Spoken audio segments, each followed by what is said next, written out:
If we then move on, in the meantime, then we will go up to general land cover.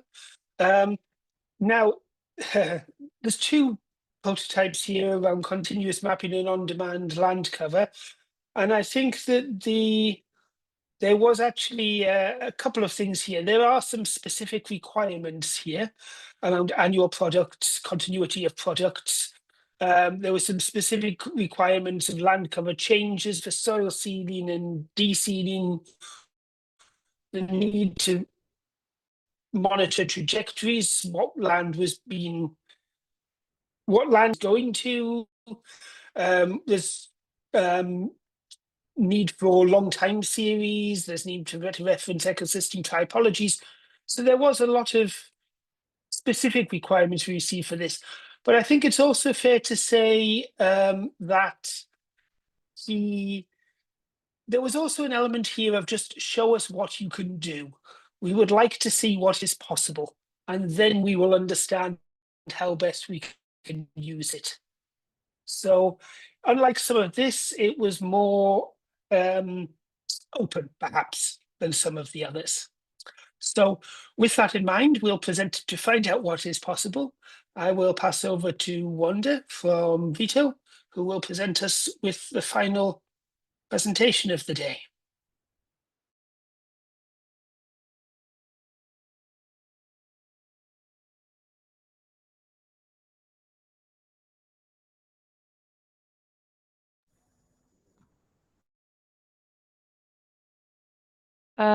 Everybody, I'm Wanda de Keersmaker from Vito, and I will present you continuous mapping of land surface categories.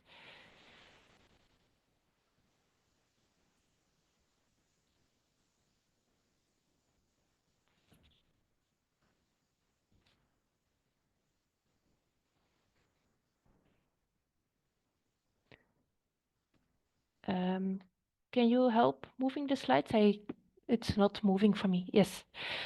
So what are land surface categories?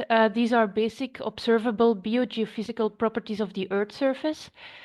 And here we aim to develop a method that allows us to monitor these in real time.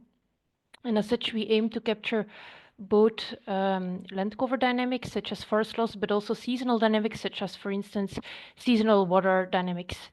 And that may serve to downstream applications, such as land cover monitoring, but also mapping of dynamics, such as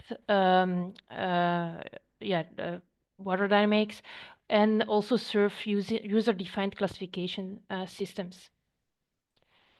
Next slide, please.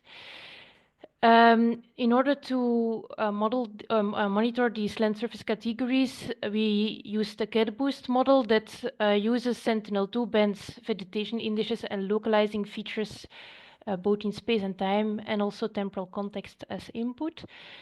But of course, these models need to be trained, and therefore we used a set of annotations. Yet collecting annotations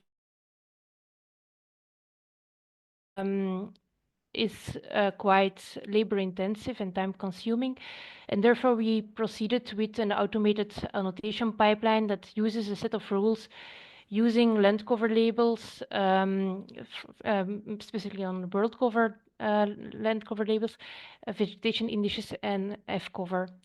And this resulted in a set of initial land surface category classes, including woody vegetation, herbaceous vegetation, not vegetated land, snow and ice, water, and clouds and shadows. And in the next slides, I will show several examples of the dynamics that we mapped. For instance, here you see a few examples of forest loss, where you can see the trees disappearing through time. However, you also see that there is still still a bit of confusion between the herbaceous and the woody vegetation. Next slide, please. Another example here is from northern Scandinavia, where you see the snow and ice dynamics, where you see the melting of the snow over summer, and then the snow appearing again during the winter period. And then a next example next slide, yeah, is 1 over cropland, where you see the cropland dynamics by the fluctuations between the herbaceous vegetation and the not vegetated land due to, for instance, harvesting or growth of the crops. And then next slide. And then the last example is over a wetland area where you can see clearly some water dynamics, where the water extent quite strongly fluctuates through time, and also some application based on these monthly land surface categories here is summarizing these monthly layers in an annual statistics. For instance, here you see the water occurrence map derived from showing how frequently the area was covered by water, going from 0, which is not covered at all, to 1, which is continuously covered by water. Next slide, please. So what we noticed is that there, although it looks already quite promising, there are still some limitations to the land surface categories. For instance, as mentioned before, there is a bit of confusion between herbaceous and herbaceous and woody vegetation.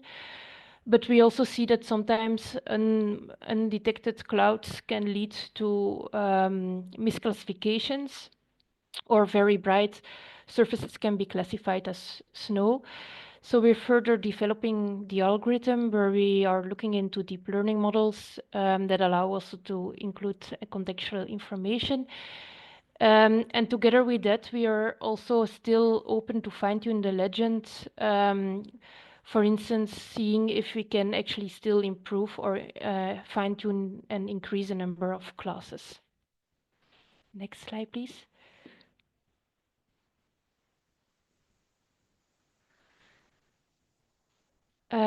So that leads then to a set of questions we would like to ask to you. So the presented classes, besides these classes that are presented, yeah, are these sufficient for you, or would you be interested in other classes besides these?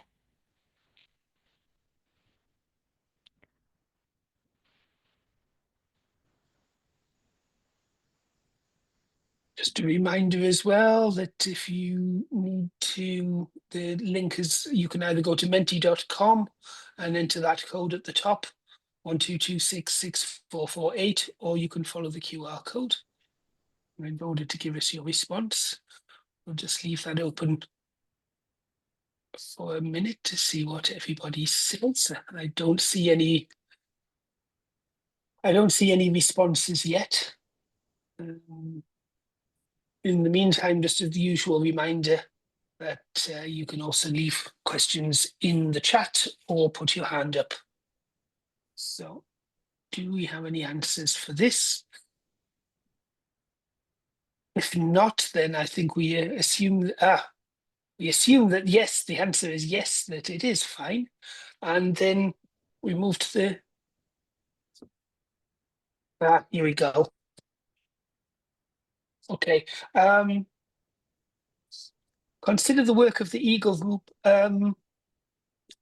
It doesn't directly answer the question, I think. I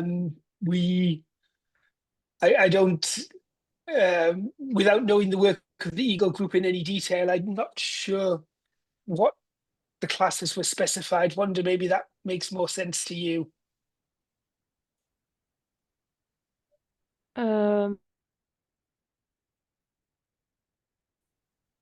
Yes.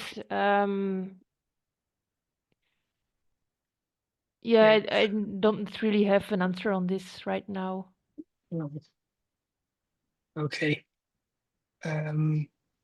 Okay. Thanks to whoever put that into the question, but we'll have to dig a bit more. So let's go on to the next one, which is whether you prefer a post-process product more with higher latency but higher accuracy, or lower latency but lower accuracy. So let's see what everybody says to this.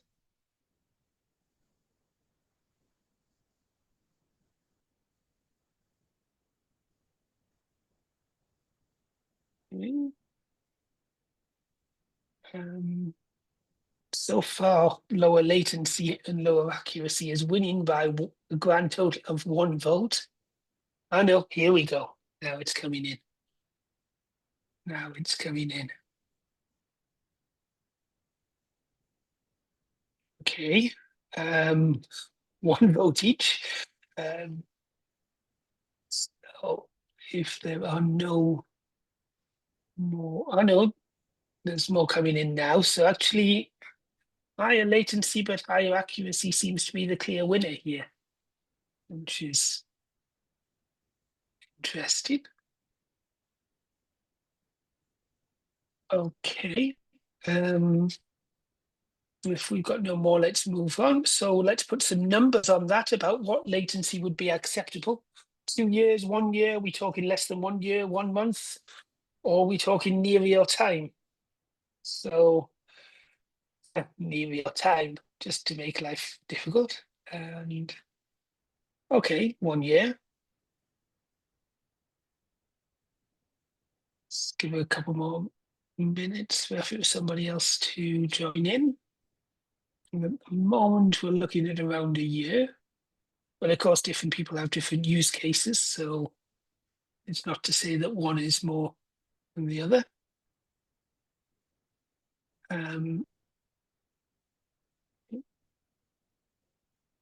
Okay. And then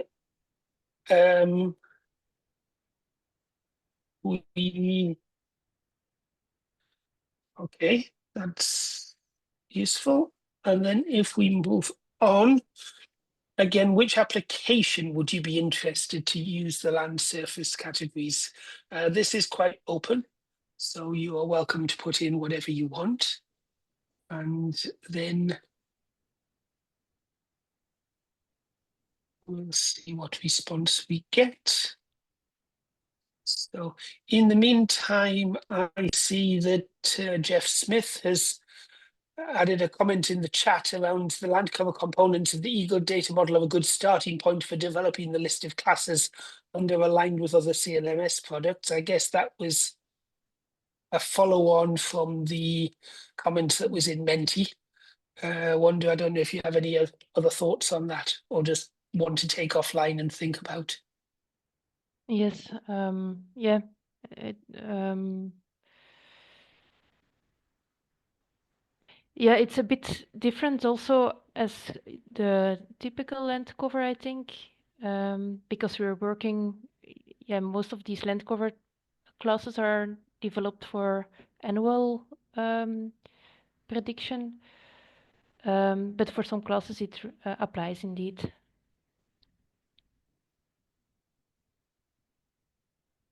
Okay.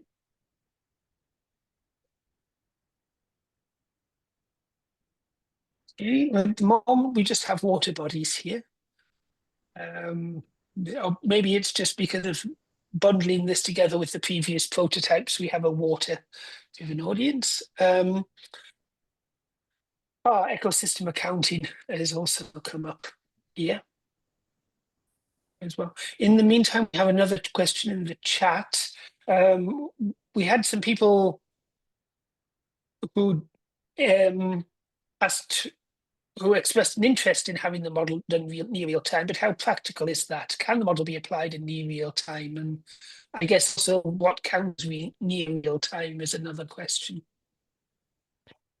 Yes, so the model has been trained on near real-time data. So the examples I showed were on applied on monthly composites, but it's trained on near real-time and can also be applied as such. But we are also developing a post-processing step that further improves the accuracy.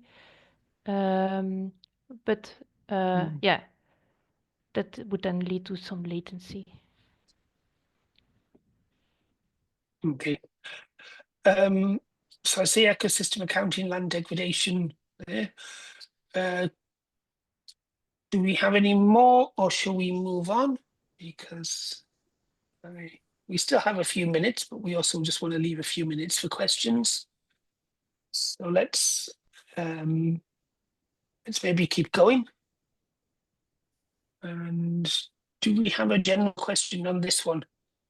as well to finish. Yeah, this is the same question we have for all of the others. What general improvements for land monitoring are needed but were not presented? What was it that maybe you came to this webinar hoping to hear about but didn't hear about? So you can submit as many as you want. In the meantime, let me just check. I don't think there's any further questions in the chat yet. But if anybody wants to add it, please add it now or stick up your hand, and we can also give you the floor if you prefer to speak. So we are coming towards the end, so I think we can now have a little bit of time for general discussion. So please do feel free to say whatever you feel needs to be said. If you prefer to contact us offline, that's also fine, and we will put the contact details in the chat as well. So, so we're getting a couple of answers in here. More practical use cases, such as application for water quality assessment. Anybody want to comment on this one? Also from CLS, if you want to comment on this, feel free to jump in.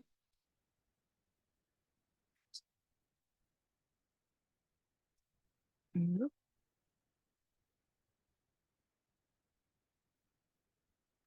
Okay.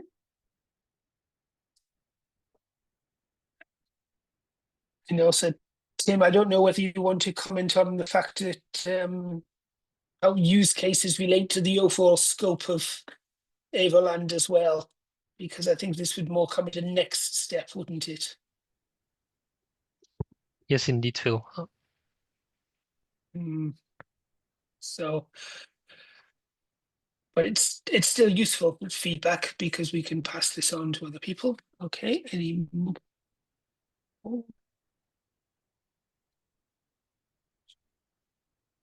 more questions in the chat? I'm afraid I don't see any. So I'm going to pass over to Ruta in a moment, unless anybody has any more feedback.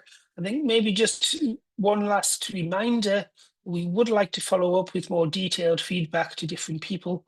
And if you could leave your name and email in Menti, then we can associate your answers with the comments and responses that you made. Won't be shared with anybody else. It's just for us to help us identify people's priorities and needs.